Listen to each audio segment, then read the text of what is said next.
അതാണ് രാഹുൽ മാങ്കൂട്ടത്തിന് വേണ്ടി പ്രതിരോധം തീർക്കാൻ ഇറങ്ങിയ സൈബർ സംഘത്തിന് പോലും ഒന്നും ഈ നേരം പുലരുമ്പോഴേക്കും ഒന്നും ചെയ്യാൻ പറ്റാത്ത അവസ്ഥയാണ്. കാരണം ഇനി രാഹുലിന് വേണ്ടി വാദിച്ചിട്ട് കാര്യമില്ല. രാഹുൽ പോലീസ് കസ്റ്റഡിയിലാണ്.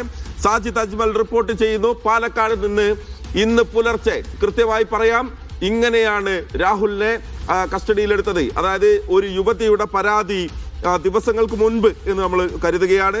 ഒരു പരാതി ലഭിക്കുന്നു, പോലീസ് അത് കൃത്യമായി രഹസ്യമായി ആ പരാതി വെക്കുന്നു, അതിനെക്കുറിച്ച് പ്രാഥമികമായി പഠിക്കുന്നു. ആ പറഞ്ഞ പരാതിയിൽ പറഞ്ഞ കാര്യങ്ങൾ കൃത്യമാണ് എന്ന് പോലീസിന് പ്രാഥമികമായി തന്നെ അവരത് വിലയിരുത്തുന്നു. അതിനുശേഷം രാഹുലിനെ പൂട്ടാൻ കൃത്യമായി തന്ത്രങ്ങൾ നീക്കുന്നു. രാഹുൽ മാങ്കൂട്ടത്തിൽ MLA താമസിച്ചിരുന്ന പാലക്കാട്ടെ KPM ഹോട്ടലിലേക്ക് പോലീസ് സംഘം ഇന്ന് പുലർച്ചെയോടെ എത്തുന്നു. നേരെ പോലീസ് സംഘം 8 പേരടങ്ങിയ സംഘം. ആ സംഘത്തിൽ ഒരു വനിതാ പോലീസും ഉണ്ടായിരുന്നു. ആ സംഘം നേരെ ഹോട്ടലിന്റെ റിസപ്ഷനിലേക്ക് കയറി ചെല്ലുന്നു. ഞങ്ങൾ പോലീസിൽ നിന്നാണ് എന്ന് പറയുന്നു.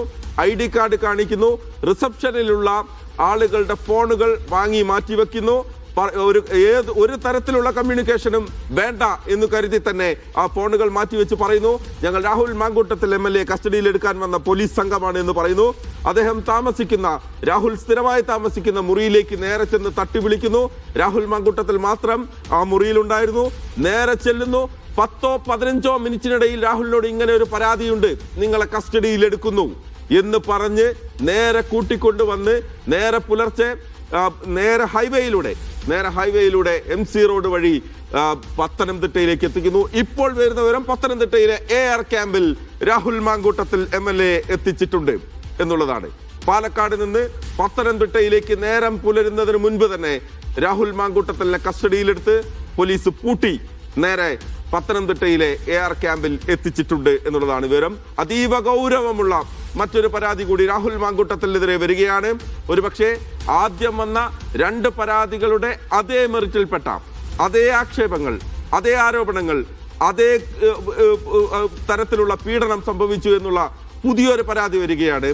ആ പരാതി കൃത്യമായി പോലീസ് പഠിക്കുകയും ആ പരാതി കൊടുത്ത യുവതി ആരാണെന്നോ അല്ലെങ്കിൽ എവിടെ നിന്നാണെന്നോ ഉള്ള വ്യക്തതയൊക്കെ ഇനി വരേണ്ടത്. പക്ഷേ ഈ പറയുന്നത് പോലെ വിവാഹ വാഗ്ദാനം നൽകിയാണ് പല കേസുകളിലും രാഹുലിനെതിരെ ഇതിനു മുൻപ് വന്ന ആരോപണങ്ങളിലും ഒരുപക്ഷെ പുറത്ത് പറഞ്ഞു വരുന്ന പുതിയ ആരോപണങ്ങളിലുമൊക്കെ വിവാഹ വാഗ്ദാനം നൽകി പീഡിപ്പിച്ചു എന്നുള്ളതാണ്. ഇപ്പോൾ ആ യുവതിയുടെ പരാതിയുടെ വിശദാംശങ്ങൾ നമുക്ക് കുറച്ചുകൂടി വരുന്നുണ്ട്. അതീവ ക്രൂരമായ പീഡനം തനിക്ക് നേരിടേണ്ടി വന്നു എന്ന് പരാതിയിലുണ്ട് എന്നുള്ളത് വരികയാണ്. പത്തനംതിട്ടയിൽ എത്തിച്ചിട്ടുണ്ട്. പത്തനംതിട്ടയിലെ AR ക്യാമ്പിൽ രാഹുൽ മാങ്കൂട്ടത്തിലെ ഇപ്പോൾ എത്തിച്ചിട്ടുണ്ട്. ഒരു പക്ഷേ ഇപ്പോൾ രാഹുൽ മാങ്കൂട്ടത്തിനെ ചോദ്യം ചെയ്യുന്നുണ്ട് എന്നുകൂടി നമുക്കതിൽ കൂട്ടിച്ചേർക്കാനുണ്ട്. രാഹുൽ മാങ്കൂട്ടത്തിലെ അന്വേഷണ സംഘം, ഒരു സ്പെഷ്യൽ ടീം രാഹുൽ മാങ്കൂട്ടത്തിനെ ചോദ്യം ചെയ്യുന്നു. അങ്ങനെയെങ്കിൽ ഒരുപക്ഷെ ഇന്ന് ഉച്ചക്ക് മുൻപ് തന്നെ രാഹുൽ മാങ്കൂട്ടത്തിനെ നേരെ മെഡിക്കൽ പരിശോധനയും പൂർത്തിയാക്കി വൈകിട്ട് ആവുന്നതിന് മുൻപ് തന്നെ രാഹുൽ മാങ്കൂട്ടത്തിനെ നേരെ മജിസ്ട്രേറ്റിന് മുന്നിൽ ഹാജരാക്കും. നേരെ ഹാജരാക്കിയ ശേഷം റിമാൻഡ് ചെയ്യുക എന്നുള്ളത് തന്നെയാണ് പോലീസ് ലക്ഷ്യം. അതുകൊണ്ട് റിമാൻഡ് റിപ്പോർട്ടിൽ എന്തൊക്കെ റിമാൻഡ് റിപ്പോർട്ട് വരുമ്പോഴാണ് ഈ കേസ് എങ്ങനെയാണ്, എപ്പോഴും വന്ന പരാതിയാണ്, ഏത് തരത്തിലുള്ള കേസാണ്, ഒരു പക്ഷേ ആ കേസിൽ പറഞ്ഞിരിക്കുന്ന കാര്യങ്ങൾ, ആ യുവതി നൽകിയിരിക്കുന്ന പരാതി ഏത് തരത്തിലുള്ളതാണ് എന്നുള്ളത് നമുക്ക് വ്യക്തമാവുക. എന്തായാലും രാഹുൽ മാങ്കൂട്ടത്തിനെ സംബന്ധിച്ചിടത്തോളം ഒരു കനത്ത തിരിച്ചടി അദ്ദേഹത്തിന്റെ രാഷ്ട്രീയ ജീവിതത്തിൽ വീണ്ടും വരികയാണ്. കോൺഗ്രസ് നേരത്തെ തന്നെ കൈവിട്ടു.